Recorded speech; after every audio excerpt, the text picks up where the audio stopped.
Hey everybody, my next guest is a professional photographer with over 25 years of experience specializing in sports action and portraits photography.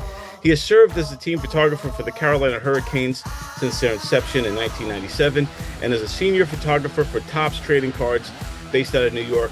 Forwerk has covered the MLB, NBA, NHL, and NFL for over 20 years. His work has been published in numerous books and magazines worldwide, and he took my headshot about 10 years ago, and I still use it to this day. A little bit more gray now, but I still use it. Anyway, here he is, folks, the one and only Greg Forwerk. Greg, what's up, buddy? How you doing, man? One of my favorite photo shoots, that photo that we did, I remember a very sharp, dark beard, a very sharp look with the white, crisp collar. Never Yes. forget it. That was a dandy. That's this. Still use that one to this day. And then Really. it's almost like when you go on like one of those websites like a Tinder or something, and then they meet you and they're like, "You don't look anything like your picture." I'm like, "Hey, this," but Uh, but it's all good, man. It's so cool to have you on. I've known you for a long time. The first time I met you, I remember it. I don't know if you remember the first time, but I remember the first time I met you. It was like 20 years ago. So it was during the lockout. It was when Pete Soto, shout out to Pete Soto, great guy, old hmm, friend, yes. very talented human being, producer of the Carolina Hurricanes in-game show and all that. He brought me out there from New York, and it was one of my first ever gigs that I was doing as a videographer. Didn't really know what I was doing, very green. We're by the poolside at the Jimmy V Jr. tournament. It was my first big thing. All the Hurricane players were there, like Rod Brindamore, Glenn Wesley, Chuck Caton, John Forsland, like everybody was there. Right. And I felt a little over my head. But then I met you poolside. Rowdy Gaines was doing the Olympian, the great Olympic legend swimmer. Rowdy Gaines was doing teaching kids something in the pool, and there you came along. Peter, knowing you, introduced me to you, and right then and there we kind of all hit it off, and it's been a pretty good friendship ever since then, and we just bonded through all those experiences, not just of Jimmy V, but that led the way to a whole like big giant timeline of amazing times and moments with you, man. Yeah, the experiences that we had around the Stanley Cup was sort of the one of the pinnacles, but everything that happened, even that day at the tournament, I think you're talking about the that was the Jimmy V Jr. Yeah, tournament, yeah. and my kids always played in that tournament. They always invited me to bring my kids because I would always do it for free, because it was for the charity. And I remember Trip Tracy was as he is still one of the voices at the Carolina Hurricanes. Trip Tracy was the celebrity golfer that day, and I remember one of the kids that was in the group with Trip and my kids um, said, looked at me and said, "You're our celebrity." And he looked like with disbelief. And this was literally the first time this kid had ever been on a golf course. It's the first time he ever swung a golf club. And he was so cocky to do that and say that. And Tripp handled it with all the eloquence and Yeah. candor he could muster. But Shout out to Trip Tracy. And yeah, and, yeah. and and I remember that's the first time I met like almost everyone on that team. And I had really didn't know who was who or what, where who was what on the scale there. But like Chopper Harrison was there, Ron the ref Oh, was sure, there. Chopper. Yeah, God bless Chopper Harrison, rest in peace. Uh yeah, it was just such a cool time, man. It was right before the big dance, man, before we got into the hockey season started up again. Yeah. And then all of a sudden we're going into the season, and who would have known? Mm. Stahl gets it up the middle to Williams. He's walking in on an open net, and he won the Stanley Cup. Justin Williams has won the Stanley Cup for the Carolina Hurricanes. In all likelihood, with an empty netter in 1859 on a clearing pass out of the zone. I don't know if you recall, Sports Illustrated did not know. They picked us to be last. Yeah, Uh, yeah, they the prognosticators at Sports Illustrated, the magazine that is no longer in existence. But in any case, they just chose the wrong team. They bet against the wrong team. The Hurricanes were built for speed, and that was kind of the direction that the league was heading. I think the first time the Canes were in the Stanley Cup Finals was against the Red Wings, and I right. remember the Red Wings. They were great at just grabbing and holding and doing things that were, pesky and that sort of thing. But little quick, fast guys was the direction I think the league was heading at that time. And they built that team, Ray Whitney, Yeah, um, man. you know, uh, Chad LaRose. I mean, some small, quick skaters, and then some. Look, I mean, we had a young team. There was a goaltender in there. Yeah, yeah. He won the Conn Smythe. He was a rookie. Who knew, right? Yeah, he Yeah. came out of the box. I mean, the first game that I saw that, well, it was his first win. It was the game against the Pittsburgh Penguins, and gosh, who did he stop? Ziggy Palffy, Oh yeah, yeah. Sid the Kid, Right, yeah. and a guy most people would never remember, Mario Lemieux. Yeah. That's right. Uh, I remember that day, man. the Hall of Famer, the great Mario Lemieux, Yeah, legend. stopped Like those three guys in a shootout to get his first win. I remember that day, man. That was huge. That's basically kind of put Cam on the map as far as, going from number two to, well, this guy, man, keep your eye on this kid. And Yeah, then obviously Gerber gets injured when we in the what which playoff run were we in when Gerber dropped it? Was it the first round? I First, think it was. I think it probably was. Was that Montreal? yeah, I think the first round was Montreal, then it was Jersey, right? Then Edmonton and no, no, then um yeah, I forget all of it. It's been so Yeah, it was yeah, yeah. yeah. It was But yeah, Montreal. Jersey was right before right. Edmonton, So and there Gerber was went somebody through before New that. Jersey. Yeah, then okay. Oh no, Jersey Wait, was wait, before what Edmonton. Right, was right. it? You're right. The Sabres? Were the Sabres in there somewhere? That's what it was. Sabres we went through game seven also. Yeah. I always forget about how that went, but yeah, Yeah. But what an incredible time, and it's 20 years. Like this June is 20 years when we yeah, all got an opportunity to raise the cup because you know we went into game six in Edmonton. Were you there? yes, Yeah, so I was there too. We and Soto went there because we yeah. thought we could have won it then, and we ended up getting blown out. Well, we thought, yeah, we thought it was going to end that night because Yeah, remember we lost the game at home, and then a day later or so we jumped on that charter and went up to Edmonton for it. yeah, and then I think we lost like 5-1 or something like that. It was some Yeah, crazy. yeah, it was pretty rough. And I remember the flight home, going back, and I'm kind of depleted. I'm exhausted. I'm just like, but I look over and I see, um, who was the goalie coach? Greg. His name was Greg also. Greg something. Yes, yes, And he looks back for whatever reason. He looks back at to the back of the plane, and I was a couple seats behind him. And we make eye contact, and he winks at me and smiles. And I remember thinking, all right, everything's gonna be okay. mm, It was just one of those moments where he just brought me at ease. I was like so down in the dumps, and then I saw the coach, and then obviously game seven comes. What a amazing moment. Now you as the photographer capturing this whole season, mm. here we are, game seven. Where are you located at the end there, like towards the end when after that goal, that empty netter, and what was it, empty netter? Yeah, Yeah, yeah, and he's yeah. Justin Justin Williams. Williams. Yep, yep. Where And where sealed were the you, deal. where were That was the you? end. That was the end of the ice I was at.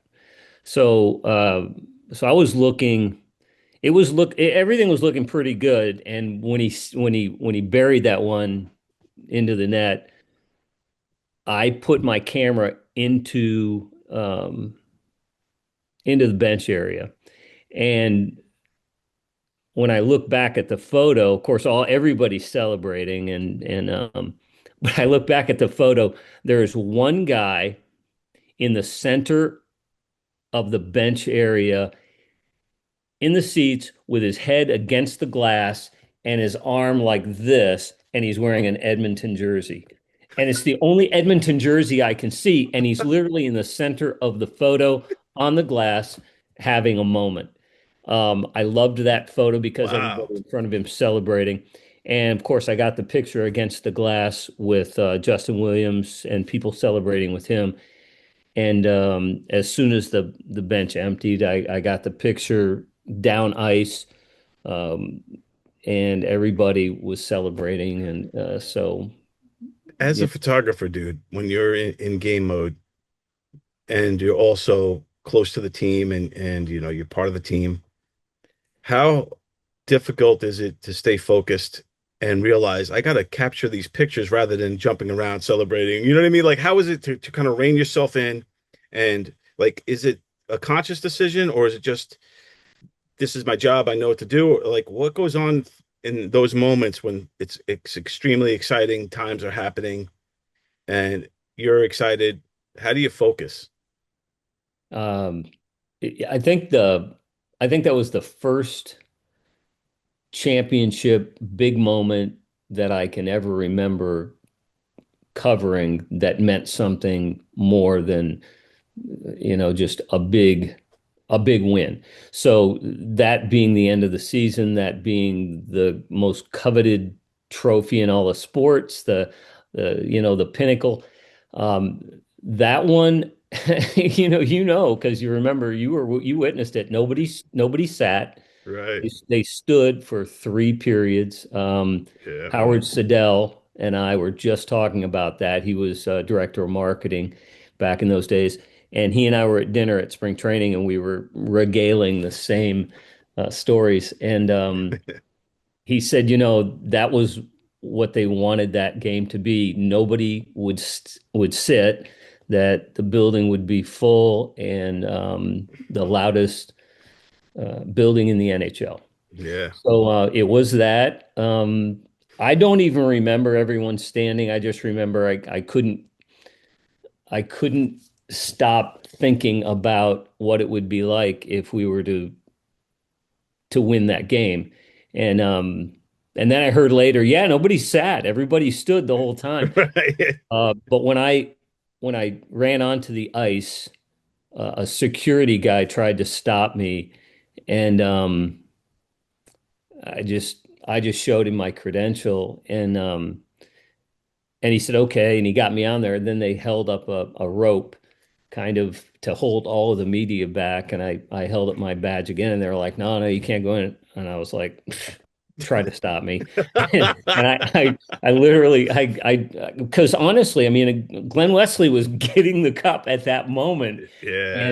And that was Roddy had it first, and Right. then took it straight over to Glenn. And when Glenn skated down the ice, I realized I had covered another championship, but we were on the losing end of that, and we were in Detroit. I I'm from Michigan, was always a Red Wings fan, Right. but that night I wanted to make sure I documented what happened for the Red Wings, because I knew that their photographer at that time for the Red Wings was new. They'd actually let their other photographer go just prior to the Stanley Cup. And this guy was a fashion photographer that they brought in, and I think a great shooter, but I don't think he knew the significance. And so anyway, the way the Red Wings did it, they were more organized in the sense that they'd been doing these things, they'd done it before, they're going to do it the right way. And they went out, they got the cup. The first guy got it, that was Stevie I, and then Stevie Eiserman, started handing it off, and he handed it off to individuals down the line, and each one of them knew who should get it next, and it was very organized. With us, it started with Roddy, and he got it to Glenn, and then after that, they were getting it all over the ice. And unfortunately, there wasn't enough organization for me to be in the right spot. So I had to run. And that was when I showed him my badge. He tried to stop me. I took off and we kept going. And after that, I just made sure I got a picture of every single guy hoisting the cup over his head. Um, and It's we so ended up in the surreal, locker room, and that was dude. Kid Rock was there. Yeah, Kid Rock, Cuba You Gooding Jr. remember that? Yeah, oh yeah, Kid Rock was great. But what's cool is that you have a, as the photographer, the team photographer, you have the opportunity to go onto the ice, be a part of this amazing moment, and share in the celebration, and take these epic pictures that are going to last forever, in the history books and all that kind of stuff. And then, like you said, you went into the locker room, you're partying basically with the team, and you got to stay again, reined in, and just be like, nowadays you got guys who will take selfies and all that stuff, but you stayed reined in. You took some amazing epic pictures because a lot of crazy stuff went on there. Tell me a little bit about, you know, just because it's 20 years now, Hmm. for anybody watching, just what did the the experience of the locker room celebration, being a part of that intimate kind of moment, and these guys at their, you know, highest, they just achieved one of the biggest goals of their lifelong, you know, dreams. What was it like to share that with those guys in there? My favorite picture of that night was it started with Roddy. Rod Brindamore, Rod the Bod, right? The tough guy, the captain, the one that everyone looked to, is sobbing and holding Justin Williams around the shoulder. And both of them are in full, sob mode. But I know that what's happening is these guys are reliving everything from the first years they ever put a stick in their hand Yeah. and dreamt about maybe getting to the NHL. They got to that place. And it was, and I remember making that picture thinking, okay, I got to go find another picture like this if I can, possibly, because this was legendary. And in those days we used strobes. So we had lights mounted in the catwalk. This was film days stuff that we did. So when I shot the picture, I knew I had to wait 3 more seconds for the lights to recycle. So you can't just bang, bang, bang, bang, bang. We call it spraying and praying. You Right. can't Yeah. do that back in those days. So I'd get a picture and then I'd move on. And I'm looking for another photo like that. Um, they started happening in the locker room after that. So that was the big moment on the ice. I definitely wanted to make a picture on the ice of the general manager, Jim Rutherford. Yeah. I definitely wanted to make a picture of the ownership holding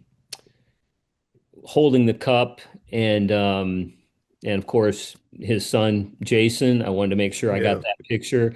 And then I went down the order of individuals that look. Bob Gorman, he just retired Yeah. tonight. Shout out to Bob at, at Gorman, the man. at the building and 50 years. You Wow. know, so that's a commitment, boys. Wow. 50 Yeah. years. I hung around that organization for 25. That was half Right. what Yeah. Bobby saw. Bobby saw a lot of things. So and then I just worked down through it. I couldn't believe it. Skip Cunningham. Skip was in the organization many, many years, and Skip finally got to throw the cup up. And as he's holding it over his head, his daughter is standing next to him. She's in full weep. She can That's she so. can't keep it together. So I got to get key people on the ice with the cup. And as I'm leaving the ice, the cup is coming toward me, and Justin Williams handed me the cup. And Wow. I thought, holy cow, what's going on here? And some guy grabs my camera off my shoulder, and I had the cup and I just chucked it over my head. And about 2 weeks later, I'm going through the film as I'm going through everything, trying to put it into folders so that I made sure that everyone that was on the ice and held the cup and was anywhere near it got a picture. All right. There's a picture of me. And That's and awesome. I'd kind of forgotten that it happened. I did remember drinking out of the cup inside the locker room. Chad LaRose handed me or actually was holding the cup and pouring it down my Yeah. face and across my shirt. And That's that was so awesome, man. That is so awesome, dude. Those memories for me, it was, the biggest thing in my career. Even to this day, I mean, I've done some cool stuff, but I mean, the Stanley Cup, getting an opportunity to drink out of it and hoist it and all that stuff. Because right. for us, we didn't get locker room access, but we were at the after party. So Mm, we were at the party. We kind of snuck in until we followed Christy Yamaguchi in the elevator. And we're like, that's it. and Pete's like, she knows where she's going. She knows where it Yeah, is. that's So we right. That's follow her right. in. And then soon after, the players all showed up, and they all were already buzzed up their beards and everything. And some of them Right. had mustaches. Sure. And then I remember Corey Stillman was the one who poured it for me and Pete and Oh, all of that's great. our guys. Miller. Yeah, so it was pretty cool. But what an amazing moment, man. And for me, it was my first season. I Mm, was just like, wow, this is great. yeah. Let's do this every year. This was easy. Yeah. This is great, Yeah. man. This is fun. We could do this. Yeah. But I also think, man, as you've like again captured some epic photographs in your time of all the players in action through the season and all that kind of stuff. And I think that I was looking a little of your bio, your beginnings, your origin story is pretty interesting. You kind of started at 29, and then you were pestering, it says, the Topps photo director to give you an opportunity. Right. So tell me about getting this opportunity at 29 years old, and how'd you meet this Topps guy, and just how did this all get started? Because you've this is the beginnings of everything. I collected trading cards as a kid, and I remembered having this dream looking at the cards, going, gosh, you know what? I bet the guy that takes that picture actually gets to meet that player. And that was always my dream, right? Like Right. to be around because I knew I probably wasn't ever going to play at a level past high school or college in any sport. And my story today is I could have been a Major League Baseball player. It's just one thing that was holding me back, and that was talent. And so I just knew that the only way I could do this thing was probably shoot pictures, but I had to figure out how to do that, and I didn't really know very much about that. I got a job with a company that produced newsletters for other companies, and one of my main roles was to get to the client, share notes with them about what other companies like them were doing around the country, and then photograph some of their staff that would go in that newsletter. And that was my first 35 millimeter opportunity. And I did that for about 4 years. And then I got the bug to shoot sports, and I lived in Dallas, Texas. So I got into Cowboys training camp, and I shot some pictures, and Nice. I just managed to weasel my way into different places. And then I called this guy at Tops, and his name is Butch Jacobs, and I still stay in touch with Butch. In fact, I called him on my way to spring training this year, my 37th spring training. On Wow, my way man. on my way down there, I called him to say, I said, "Hey Butch, I'm heading to Florida. Thank you." Wow, that's cool. That's cool. Thank you. Because he answered the phone the first time. I called him in New York City. That was when Tops was in Brooklyn. And I called him, and I told him my name. I said, I think I'd be really good at this. And he said, "Yeah, we get this call regularly." And and so, thanks, but keep calling us. We don't have anything yet, but you never know. And so I did. I kept pestering him, and I did it on the regular. He was always polite, always kind, and we started talking about life. And he was older than me, and he had insight into things, and I just I trusted him with the idea that he would pick up the phone if I called, and he did, and that was our relationship for almost a year. And then he called me on a Friday night, and he said, "Can you be in Cincinnati tomorrow?" And that was Yeah, Wow. that was the change for my baseball photography life, and That's been awesome. going on for almost 4 decades. Wow. What now when you went to Cincinnati, what was it? It was shooting baseball cards? Was it like still Yes. preseason? No, no, it was right at the end of the season. So there was a pitcher that was had been injured, I think, and he was going to be making the start that day. So anyway, I got to town and I saw a player at first base and I said, "Oh my gosh, that's Andres Galarraga," and I thought, "Look, he's in full uniform." And there's some guy at shortstop that's throwing the ball to him, but Andres Galarraga keeps stretching and catching the ball like a real baseball play. And I thought, oh, this would be a great opportunity. So I just went out onto the field right in front of him where the screen is, so I would be protected. And he kept posing. Every time they threw the ball from shortstop, he'd turn and look at me with the ball in his hand and he'd smile, or in his glove, and he'd smile. And I thought, well, gosh, this is great. And about the third picture that I made, a security guy came out and, like, pulled me off the field. He said, "Hey, you can't be on the field, kid." I was like, "Oh, okay, I didn't know." So I sent the pictures into Tops. Tops looked at the photos. This was back in the days where they used a grease pencil and they right on the contact sheet, they Right.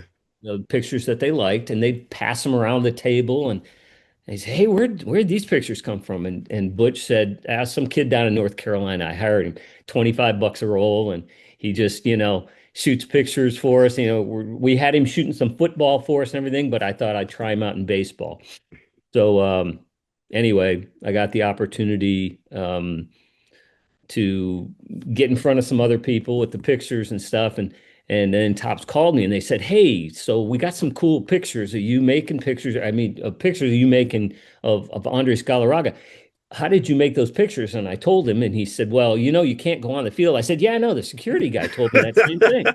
And so anyway, it's been one of my favorite stories because they not only did they give me an opportunity, but they didn't fire me after I did something that was kind of dumb. And I think Butch looked at it and said, "You know what? He just keeps trying. He's going to keep trying to make better pictures." And so, he was right. I wanted to get better gear. I wanted to learn more. I paid attention to what other photographers were doing, and the rest is history. That's awesome, man. And you've done, it said, about over 10,000 baseball cards since then. What was your first baseball card? Was it Andre Scalaraga? Yeah, it would have been yeah, my first baseball card would have been Andres Galarraga. I'm probably responsible for 50,000 cards or more. Wow. I Damn. mean, because if you think about it, it's baseball, football, basketball, hockey back in those days. Right. Yeah, you're still doing all We're of them. shooting all the sports. Um, Very quickly, it turned into some guys would get a half a dozen cards of just themselves. So, the so one of my first football cards was Deion Sanders. And Nice. Deion was a rookie, and I made a picture of him coming off the field. I'll never forget the day. We were in Atlanta. He was going to be a two sport guy, and so everybody wanted to pay attention to what Deion Sanders was doing. And on the sideline that day was um, a musician, a guy named MC Hammer, Oh, yeah. and then this kind of flash in the pan boxer, um, a guy named Evander Holyfield, and Nice. and both of them are on the sideline. So I know something big is happening. In fact, I got both of them to sign my credential that day, and I still have it. That's I awesome. still have it. In fact, I might have it here somewhere on my desk because I Oh, never that's quite cool. cleaned up. I have to show you that. In Yeah, any that's case, cool. in any case, I Tops told me don't point your picture or don't point your camera toward the field to make a picture. We just need headshots of players on the sideline. So I that was my thing. I said, that's my job. So I'm going to make pictures of people for the backs of the cards because you need a good clean headshot. And then, linemen and different people you can't get good pictures of. Right, right. Yeah. So I dialed in on that. But Deion Sanders was receiving his first punt of his career. He fumbled that punt. It was recovered by the other team. As he's coming off the field, he's on the sideline. Now he's in my purview. So I said, you know what? This is my opportunity. And there's Deion Sanders. He's just fumbled the very first ball he's ever had punted to him, and he looks like somebody just licked the red off of his sucker. He just looks, and if you look at that trading card, he just looks really, really sad. But he's got the nice headband going Right, right. and all that kind Yeah. of stuff. And the good news is the next time he received a punt, he took it all the way to the end zone. Yeah, So that's that legendary yeah, yeah, return. yeah. It's so cool to be to that you're a part of all these things and all these moments through this. Do you ever look at the value, like the on eBay or whatever, of some of your cards? Like and what if you did, what's the most expensive card that you've done that's circulating? You know what? I did that for a while. When when that I guess when I could see just exactly what I had done, the previous year or whatever. I've kind of lost track of the value of trading cards because you just don't know anymore what. Right. But I like thinking about some of the photos that I've made over the years and remembering the stories around them. That to me, that's the big thing. Like I don't know if you can see this photo back here. Oh Um, yeah. yeah, back there of that's a guy named Wayne Gretzky Yeah, that's getting he's getting thrown out of a hockey game by a guy named Paul Dvorsky. And if you can look, Dvorsky, he actually signed this photo. Oh, nice. And That's and awesome. and the neat thing is he's booting Gretzky. And he said Gretzky was looking for it all night. He was just looking to get run. And he looks kind of mad at the Yeah, he looks in pretty that heated. photo. And but I shot that in Greensboro. That was our first or second season in Raleigh, Greensboro. And Right, in any case, uh, I talked to Dvorsky, and it was actually his last season, and I wanted to get him to sign it. And he said, "Hey, you should get Gretz to sign this too." And I said, "Yeah, but how am I ever going to do that?" And I mean, do you think he would actually sign it? Because I mean, And Paul goes, "Oh, he's not mad anymore." Sure, he'll sign it. Uh, yeah, you got to get him to sign it. Did he sign it? No, I Yeah, I didn't haven't see the seen series. him. I haven't Yeah, seen him anywhere. We'll figure it out. I mean, I'll end up running into him maybe somewhere. And if that's a pretty big picture, it might be difficult to to bring it around. get Yeah, that on the flight, but who knows? yeah, you got some great pictures there. You got what else you got? Walk us through some of these other ones you got Okay, there. let's see. That's a guy named Michael Jordan over. Uh, that's He awesome. signed that one for me, actually. I had my son with me. My son was I think he was about 3 years old. Oh gosh, yeah, he'd have been about 3 years old because that was in '96.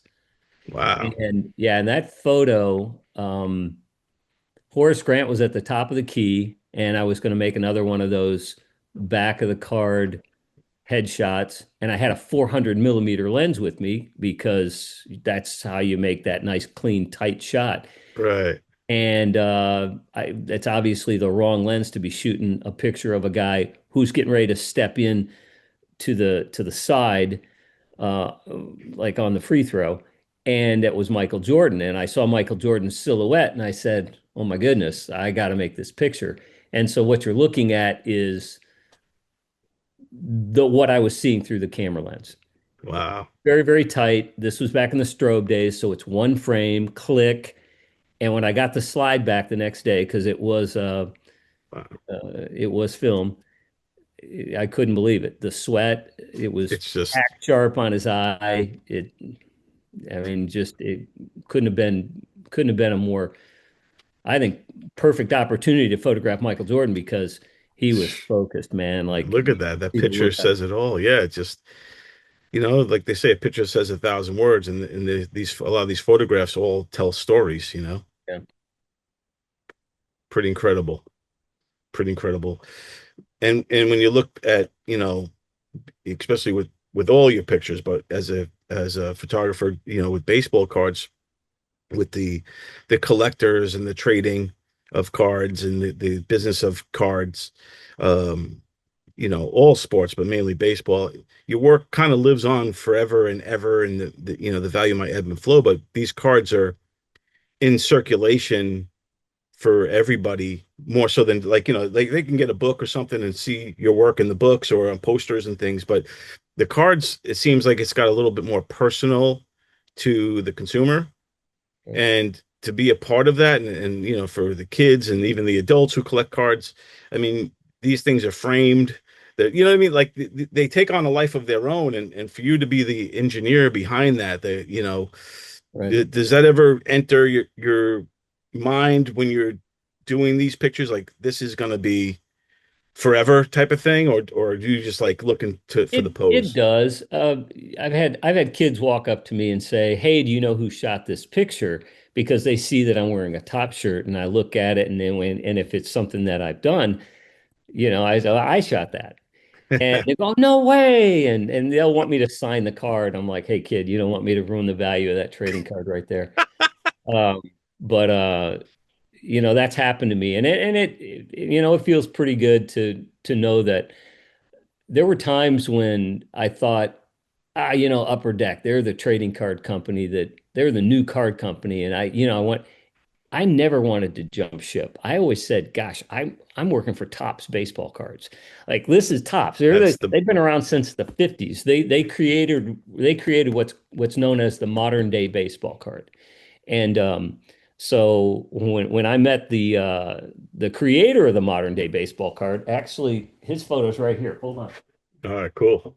Yeah. Okay. So this is I have that on my wall in my office. That's Cy That's Berger. wow. Cy Berger's the creator of the modern day baseball card. And Wow. and when I made this picture, there was a guy from Fleer baseball cards that was standing next to me, and he said he thanked Cy for creating baseball cards. He said, Wow. because even though I work for Fleer, you created a job for me, like an industry that I could shoot in. And he had a Fleer shirt on, and Cy looked at him and said, "Well, I'm surprised they let you wear that curse word on your shirt."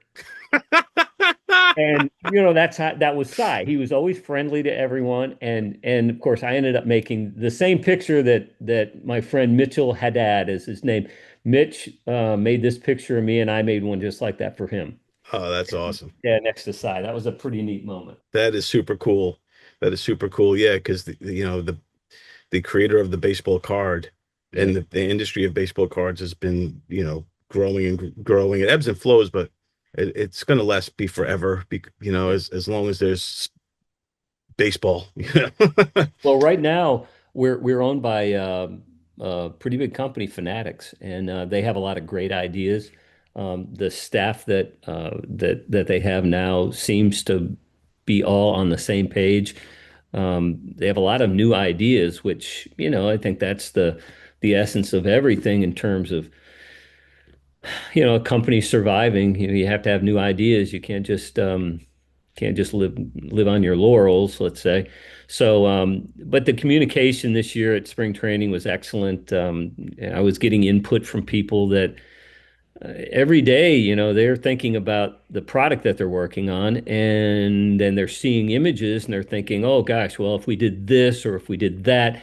And they were telling me, they'd say, hey, shoot. I remember one specifically, hey, don't shoot so tight. And what we were told when we first started shooting photography in anything is the word was tight is right. Right. So this is But good. but they were saying, hey, don't shoot so tight because they need some room for something that they want to do specifically for a product. And I tell you that's what photographers need, because we're right there in the midst of everything, trying to make a photo, and you have a certain vision. But if somebody can give you a tip and say, hey, we're working on this product that requires us to have some space for borders and things like that, well, you tight might not make things work out for them. Right. It could be a little too tight, and then you can't That's right. really, yeah. Or if you want to Yeah, put a logo on it or whatever they want to that's do. right. Yeah. Are there any like faux pas that when it comes to sports photography or like, whether it's, doing something organized like, baseball cards, like media day versus live, is there any faux pas that rookie photographers need to look out to not do? Is there do's and don'ts? Yeah, I'd say that to keep the conversation to a minimum when you've got a guy like Justin Verlander getting ready to pose for a photo. I learned that very quickly. One of the first guys I photographed was a guy named Jeff Bagwell. And Nice. Baggy he was a big deal, Yeah. and I knew it. And gosh, I was frozen when he came up, and he was he's pretty stoic and intense. But then the next guy was Craig Biggio. And Biggio was a kind of Nice. a fun-loving guy, second baseman, real easy going, a lot of smiles and stuff. Right. Um, I saw Bagwell this year at spring training, and he's coaching, and he loves the game, and so he's around there. And I got to say hello to him, and I just told him, hey, you're one of the first guys I ever photographed. I know you don't remember it, but you scared me. But I said, but to me, that was a probably a pretty good learning experience.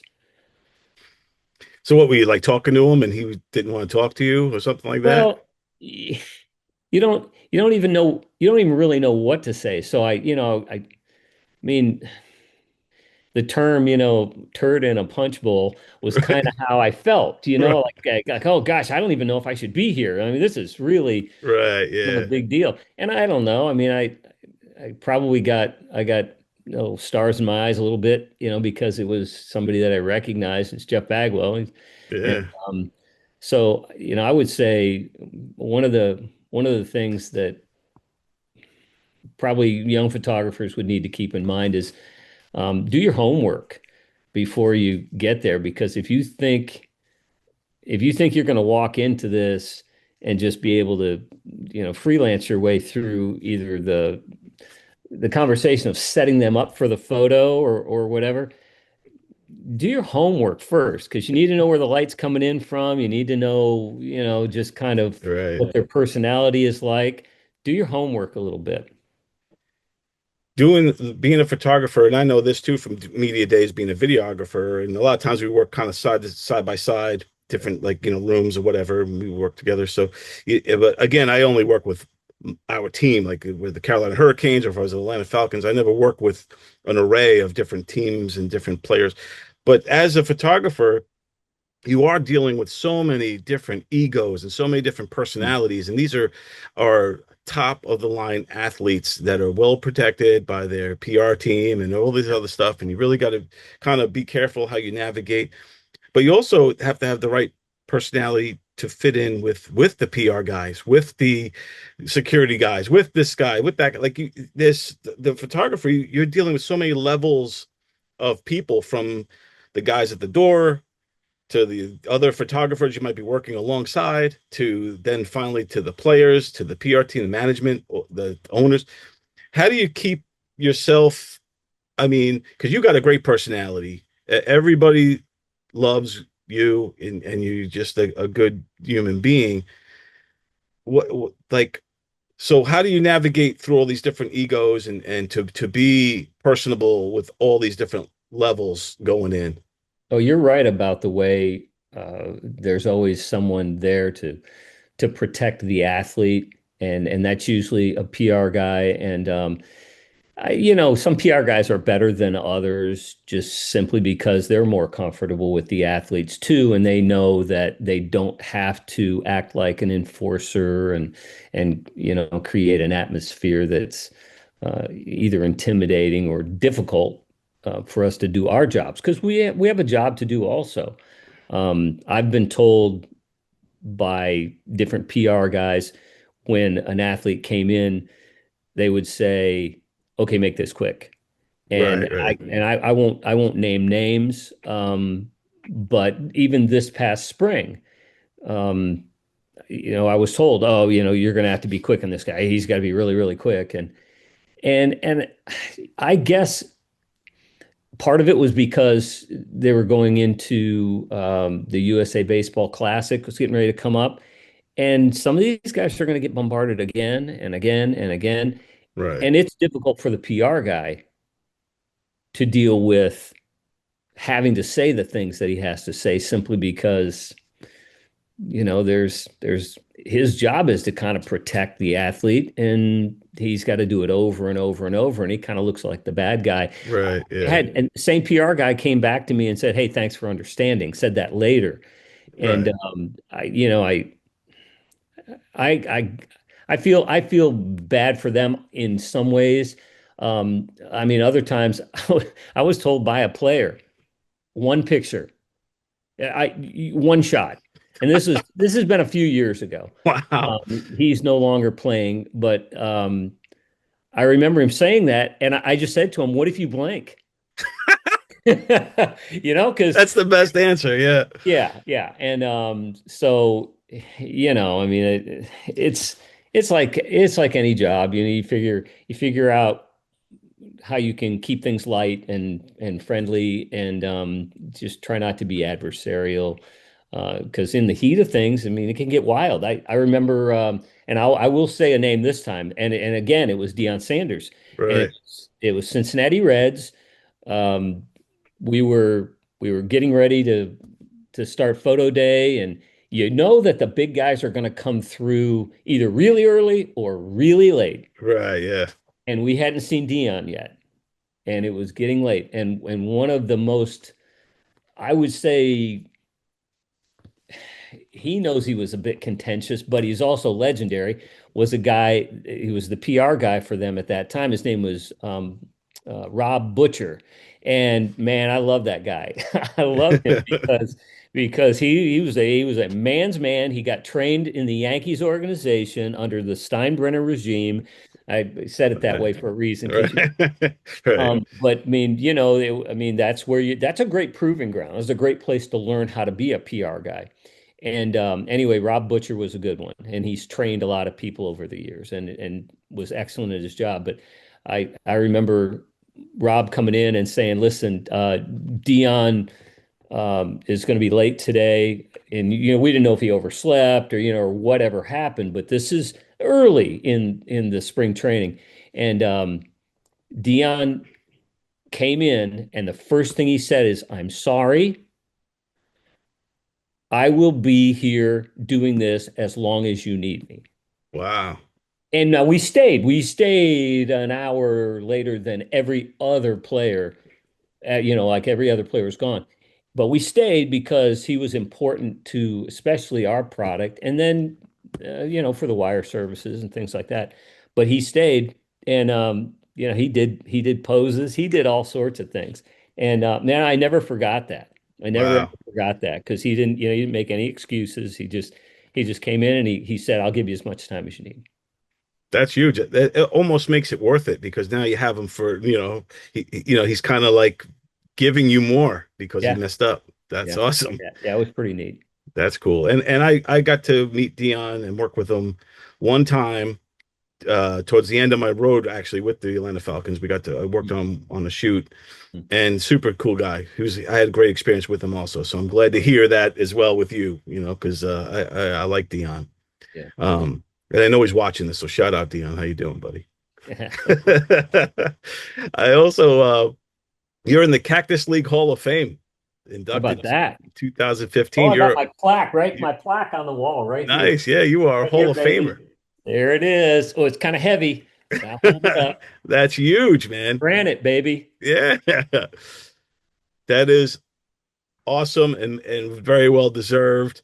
Um, what was that like getting honored like that? Oh, it was nice to be asked. There were a couple other photographers that were included in that class.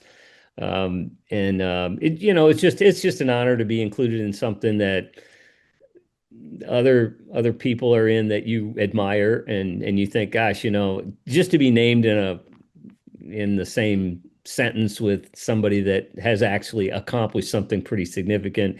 it's nice. It's nice. And it's nice to be recognized in a field that you've committed a certain amount of your life to. So it's Yeah, pretty man. pretty cool. Pretty Much cool. kudos to you. So you are a Hall of Famer. Um, and yeah, like we said before, you've worked with a lot of teams. Um, the Hurricanes, Checkers, the Charlotte Checkers, NC State. What's your, is there a philosophy that you have in regards to capturing these amazing moments? Is it like, are you shooting with the intention of history or the cool factor? Or is there, what's your preconceived uh, notion? Like if you were telling another photographer what to do, I guess is the right way to word it. Maybe if you were going to coach another photographer of what to do in the field and what to look for, what would some of your key advice be? If I do when I'm doing a workshop, and I've done a few for a yearbook company called Jostens, Oh Jostens yeah, rings and championship rings, yeah, yearbooks. Justin's And so I started doing those in Raleigh, and I've continued doing them here in Charlotte. Um, the Jostens has high school kids that are doing yearbooks that all have to shoot pictures, and none of them even know how to turn their cameras on a lot of times. I bring them in for this workshop, and I always tell them, if you want to do this thing for a living, get to the place early so you can check the light, like see which direction it's coming from, see kind of plan, okay, where it's going to set here, okay, I need to have a plan, and just make sure make sure your batteries are charged, make sure your lenses are ready, make sure your bodies are the ones you intended to bring. Because I've made that mistake. I thought I had stuff in a bag, and I opened the bag, and it's not there. And yes, it's the so worst. you know how that is. And so anyway, just planning, and I don't know. I mean, Yeah, I always say prayer doesn't hurt. yeah, Prayer true. does not hurt at all. I think I think if you set out to do something in your career and you want to be known for that thing, you should prepare yourself ahead of time, because you don't want to be known um, in a negative sense. You'd kind of like Right, to be known as somebody that came in and was easy to work with, and did an excellent job, and like that. So very good. Very good advice indeed. And then also if you could just bring a camera down a little bit so we could just see a little more. Speaking of this way, I got because where we going? Like there we here? go. There Oh, we go. Perfect. I Perfect. lost you somewhere in this. Do you see me now? You Oh hear me yeah, now? that's good. That's good. Yeah, I Okay, think yeah, okay, I got you. Okay. perfect. I probably was getting too comfortable. No, no, it's awesome. It was great. That's why I didn't want to. Yeah, it was great stuff. But I wanted to also get into, so beyond sports as a photographer, you've had this amazing opportunity to kind of be a part of the RNC convention a little bit with Donald Trump Jr. and you kind of follow the Trump campaign around a little bit. Um, Tell me how you got involved with this whole side of the history and some of the stories that led into that, because I think that's pretty incredible as well. I mean, um, to transcend from sports into this field and all of the history involved in this. So it's pretty cool.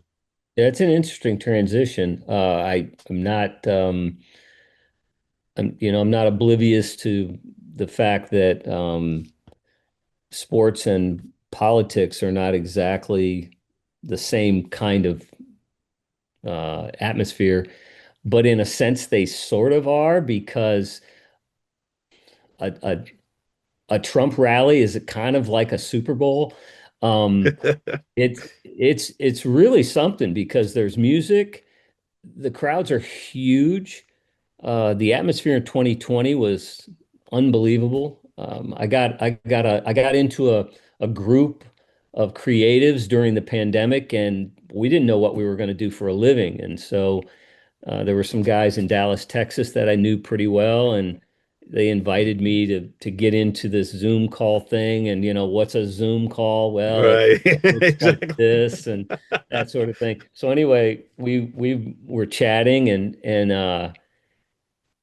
And one of the guys in the Zoom call was kind of listening to my story, and he said, he kind of side messaged me and was like, "Hey, would you be interested in covering a political campaign?" And I was like, "Yeah, that'd be great." And so he had me the following Monday, it was like 3 or 4 days later, had me on a bus in Ohio, riding from city to city, county to county is what it worked out to be, and making stops, talking about political candidates, and then I'd get back in the bus, send the pictures to the front of the bus to their phones, and then they would tweet them and Instagram and that sort of thing.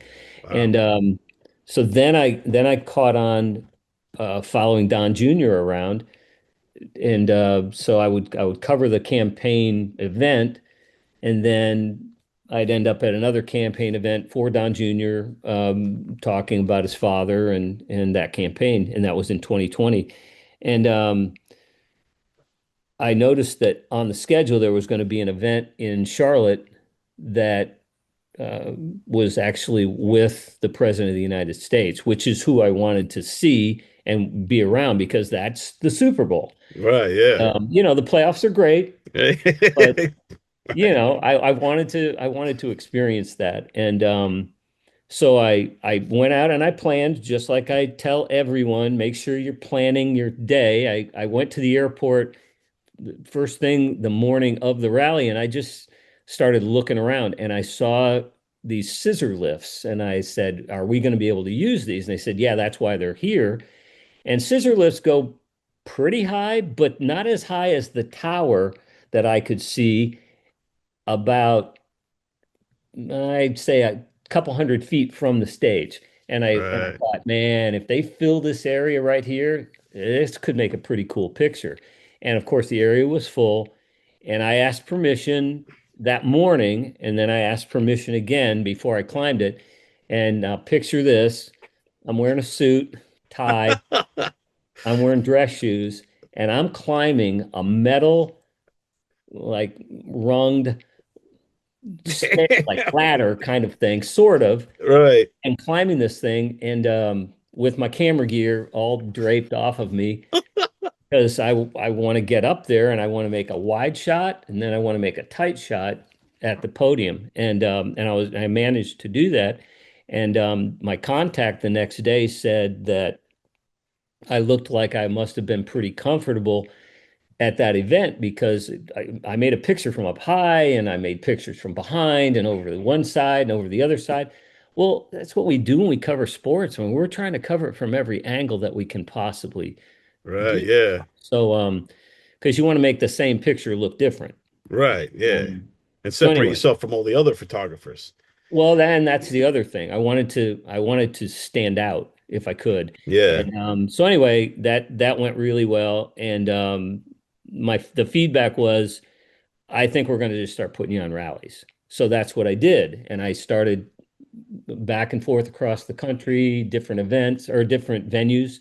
And and that was pretty exciting. And so anyway, when the next campaign was coming around, myself and a couple of guys got included in that campaign from the people that knew me and them, and so I was with them again in 2024, and just a phenomenal experience from the RNC in Milwaukee Yeah. Yeah. in those days that we were there. I mean, Hogan was there, and Yeah. You got a great made a picture of Hogan real cool ripping. picture of him ripping his shirt, Yeah. and just and then just the, I mean, look, he had an attempt on his life.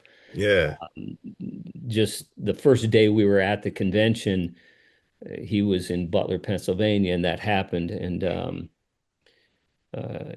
it was pretty crazy news to receive only hours after getting to Milwaukee, and then thinking, my goodness, what's going to happen now? What do we do? And fortunately, everything came together. The campaign started at the convention. JD Vance was named. In fact, I'll be with Right. JD on Tuesday next week, in Atlanta, Oh, for nice. Do you ever hear any feedback from Trump? Well, in 2020, uh, the last 3 days of the run started in Butler, Pennsylvania, and he had 4 stops that day, Butler being the last stop. So it was at sunset when he came rolling in, and it was a particularly long day for him and his staff.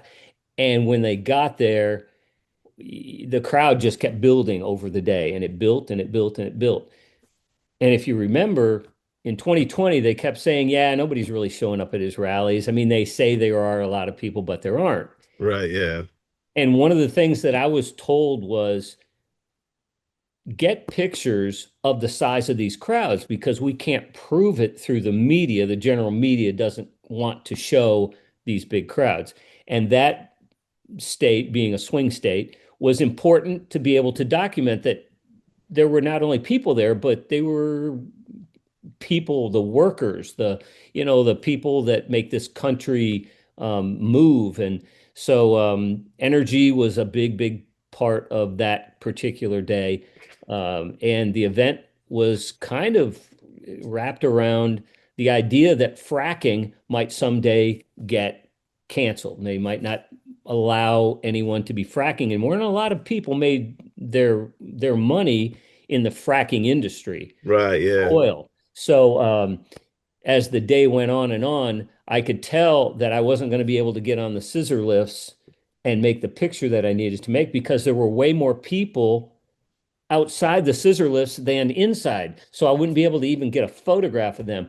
And it occurred to me that I needed to figure out how to get up in the air like I was on a scissor lift and do it from far enough back that I'd be able to make a photo and still be able to see just where we were.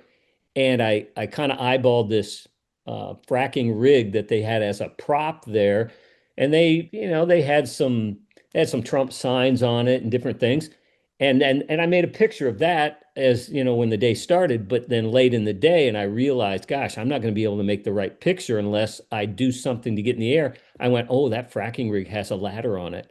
And just like that first event, I climbed a ladder. Right. And I think this fracking rig, they told me was around 28 feet high. And Yeah. me standing on it and that sort of thing, I'm up pretty high up. And I ended up making a wide angle shot of the event at sunset with the flags draped in the foreground, or in the background of the stage where the president was, and all of the people were standing.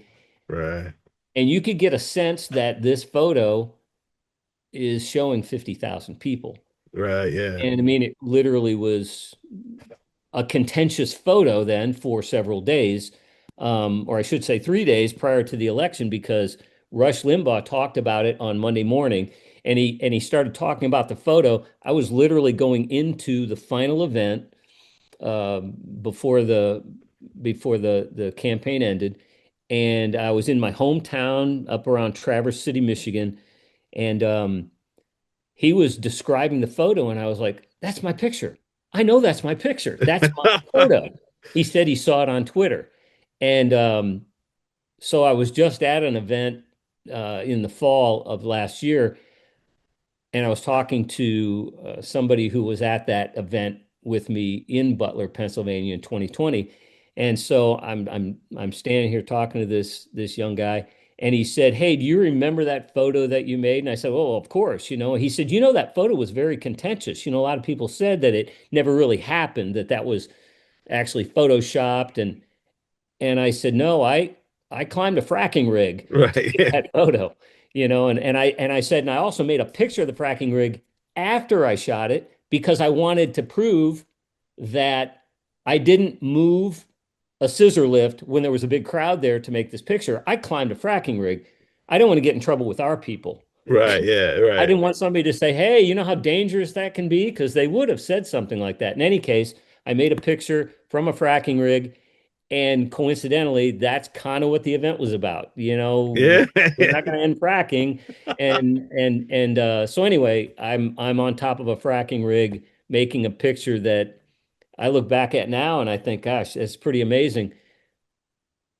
the president of the United States is still using that photograph on his X account as the masthead. And Wow, that's pretty and it cool. and it yeah, and for me, that it really, I don't know, that gives me a lot of gives me a lot of happiness to know that not only is the picture still being used, but that it's a it marks a time in history. I'll never forget hearing somebody talking about it on the radio on the Rush Limbaugh show, but I'll never forget that, and I'll never forget just knowing that it was a significant, though contentious, photo, and I can actually say with confidence that it is not a photoshopped image. Right. Exactly. It's a legit picture that proved the point That's right. to any detractors or naysayers that did not believe or want to believe that Trump was drawing 50,000 plus people in 2020. Amazing. And that's what I mean about you being a part of history and all these things. I just think it's amazing. And sometimes and I got this a little bit too in my career, but sometimes you feel like you're kind of Forrest Gump, so to speak, where you just land in these particular moments in time that are historic, and being able to capture that and be a part of that is such an amazing thing, an amazing accomplishment, you know. Well, again, I'll tell you this. I before I get to an event, I pray. I really do. Yeah, And it's mainly because the relationship that we have with our creator is is it's one that keeps me remembering that I'm just a part of a plan. It's not my plan. It's his plan for my life. And so whatever it ends up being, it's in tribute to the life that he's allowed me to live. awesome. And I'm thankful. Yes, yes, indeed. And we're thankful too for your pictures and Mm. everything you contribute as well. Yeah, it continues to go on. Hopefully I'll be invited to the America 250 event in July. That would be awesome. That would be awesome because the America 250 event at the White House is going to be like no other. It's a huge celebration, 250 years of America, independence, and MMA on the White House lawn. Well, Um, UFC, I guess, oh right? yeah, UFC, yeah, yeah. Yeah, So it is yeah, actually UFC. Dana yeah. White, Joe Rogan, they'll all be there. Well, you and I have talked about this, but I photographed a UFC event. I think it was UFC 3 or 4. But Yeah, that was Hoist Gracie and all of that stuff. That was when nobody really knew what it was, and me included. But they hired me because they knew that I knew how to set those strobes up in the catwalk, and they wanted to get pictures for the outside of the box right. VHS tape. And so, like, VHS was a big deal, and I Yeah. was going to have pictures on a VHS tape. I was psyched. Yeah, that's awesome, man. I was psyched, have my name on there that says, hey, you shot this thing in this box. Uh, Yeah. nobody has those anymore, but I know I've got one collecting dust somewhere around this house. I'm gonna have to find one and find it on eBay and get it just to have it and get you to sign it one of these days. That's right. That's right. Yeah, that'd be Yeah. awesome. But yeah, so you got experience with UFC, you got experience with Trump, so it only makes sense. Donald Trump, I know he also is a big viewer of the show. So Donald Trump, if you're watching, please bring Greg onto the field at the UFC onto the White House lawn. Oh, That'll be huge. You're the perfect guy to photograph that, I think, because you have all these experience with sports and knowing the moments. And I think that's what separates you too from a lot, maybe from a lot of these other kind of photographers covering rallies and such, is that you have a unique eye because you're thinking like a sports photographer, so you're thinking of different angles, different ways to view it. Also, you're fearless, climbing up, mhm. towers and things, and you go above and beyond for the picture, you know. Anticipating moments is, I think that's always been the key in sports is anticipating the moment. So you kind of have to know the sport a little bit. It makes it easier anyway. Certainly for hockey. My gosh, the things that happen in hockey, you can make a dynamic photo in hockey every single night. So it does help to anticipate because if a guy gets flipped in the air or something, you got to leave some room because he's going to go up. Yep. And so you have to be quick to focus, but you also have to be quick to frame. Yes, indeed. So Yeah, the Eric Cole picture that made the cover of Sports Illustrated is pretty epic. yeah, it was in that leading off section, that the front of the magazine. Yeah. It's just so cool that you've gotten so many iconic pictures for the not only for the Carolina Hurricanes, but for, there's so many amazing moments that you've captured that you're responsible for, and you're still going, and God bless you, man. I think you're an amazing guy, amazing career, and I think it's also inspiring that at 29 years old you had this calling to do this, and you did it. You made it happen. No one was gonna, hey Greg, why don't you be a photographer? You made it happen. You took the bull by the horns and made it happen. I think everyone watching this should take something away from that alone. And I think the 29-year-old Greg must be so proud of the career that you've made for yourself. I think I think the most important aspect of the whole thing was I married right. You Yep, know, that's I important. knew I knew that she would be home raising the kids and doing things. We started homeschooling our kids, and the natural progression was that when I went to spring training, they all came with me also. Right, So yeah, we that's did we cool. did a bunch of trips to Arizona and a bunch of more trips to Florida and things just to cover baseball. Um, they've been with me on a lot of adventures and but it took a person like my wife to have the courage because she did to homeschool these three kids and um, present an education to them that wasn't typical because Right. in those days homeschooling wasn't exactly the way people did it. But she had the courage to do that, and I feel like I get some credit for marrying right. I mean, Yeah, for sure. and also, I mean, as That's a important. salesperson, I sold her on this right here. I said, hey, you know, I could be something, There you go. be somebody. God bless you guys, man. This is awesome. Greg, thank you again for taking the time out of your day. I know you're a busy guy to talk to me. Um, Tell everybody where they could kind of find you and follow you if you have a website or socials that you want people to kind of visit you on and all that kind of stuff. I do the Instagram thing. I do the Facebook thing. Um,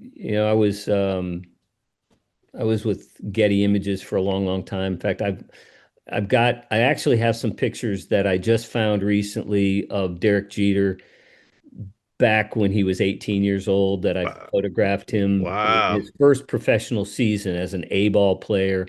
He had a ton of errors at shortstop and all that, but I was able to find those images and I'm like, you know what, I got to get those back out there because they're people want to see that Yeah. Jeter also, I mean, he's the captain and the legend at the New York Yankees. So I want to make sure I get those out there and Yeah, for sure. let That's people see them. that's awesome. Well, thanks again. Greg Forwork, everybody. Legendary photographer. Thank you, Greg. Much Thanks, John. appreciated, my friend. Thank you. Awesome.